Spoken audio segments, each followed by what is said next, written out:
What if the way a country understands itself is not fixed, but constantly being rewritten, not through laws or battles, but through ideas, through culture and interpretation? Some of the most profound changes emerge in the way people think and talk about themselves. Welcome to the making of Britain.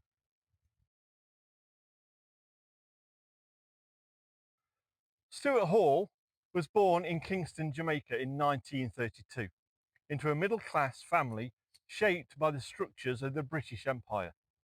He arrived in Britain in 1951 as a Rhodes Scholar at Oxford, joining a society that was at once familiar and distant. He knew its language, literature and intellectual traditions, yet he also occupied a position that made him both an insider and an outsider. This tension between belonging and distance would shape much of his later work and understanding of British identity. Hall's education in Jamaica had instilled a deep familiarity with British history, literature and values. At Oxford, he encountered the prestige and authority of British academia, but also the subtler hierarchies that marked who was fully included and who remained peripheral.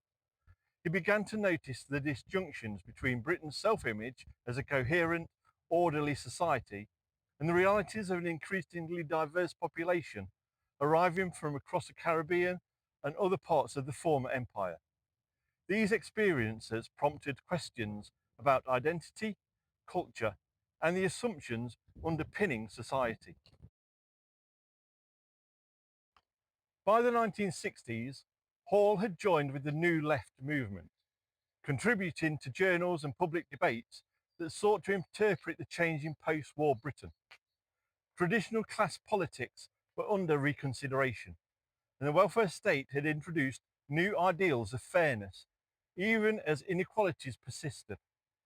Cultural shifts, including the rise of television, youth movements and popular music, were transforming everyday life.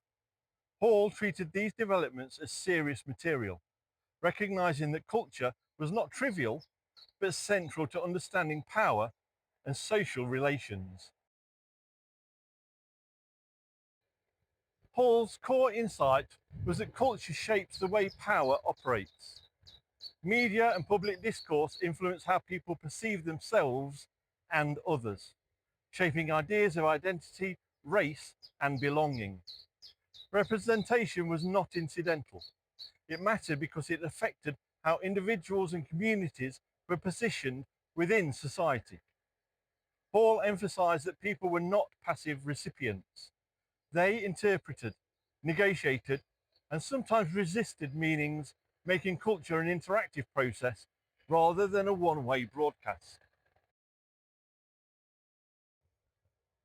At the University of Birmingham's Centre for Contemporary Cultural Studies, Hall and colleagues analysed everything from subcultures and youth movements to television programming and newspapers. The work treated these as sites where meaning was actively produced, contested and reshaped. One key contribution was showing that identity is not fixed or essential, but constructed through social and cultural processes.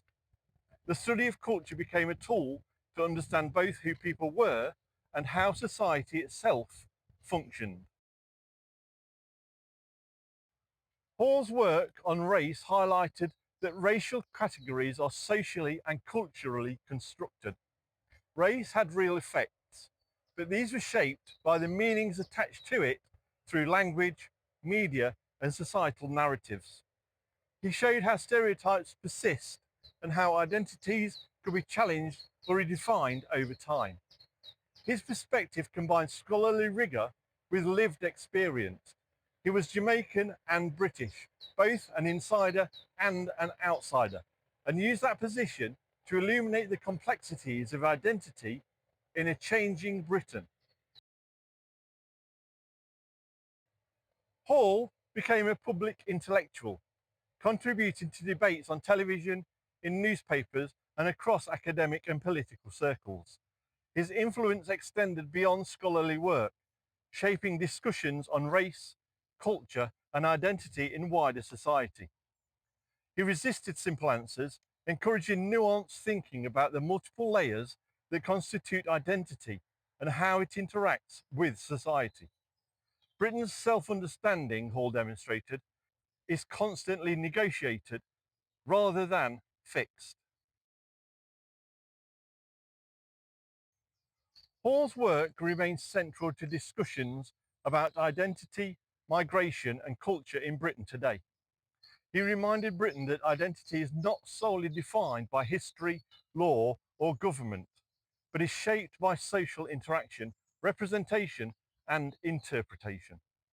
The post-war arrival of Caribbean migrants, the diversification of communities and the negotiation of belonging all intersected with Hall's ideas, showing that the making of Britain involves both physical and conceptual transformations.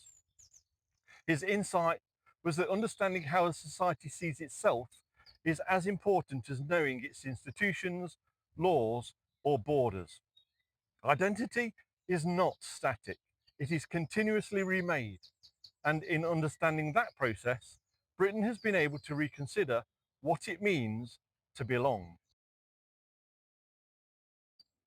Hall's life and work reveal how culture and representation shape the very way a nation understands itself. If identity is constructed and contested, then power lies not only in law and policy, but in the language and stories that circulate through society. Thanks for walking a little further along the path that made Britain with me. If you liked it, there's a button specifically to let me know, and I'd really appreciate a click. If you subscribe, there's a whole back catalogue of similar videos for you to enjoy, including this one, chosen for you by YouTube. Have a look, I think you'll like it. So thanks for watching, take care, and I'll see you very soon. Bye.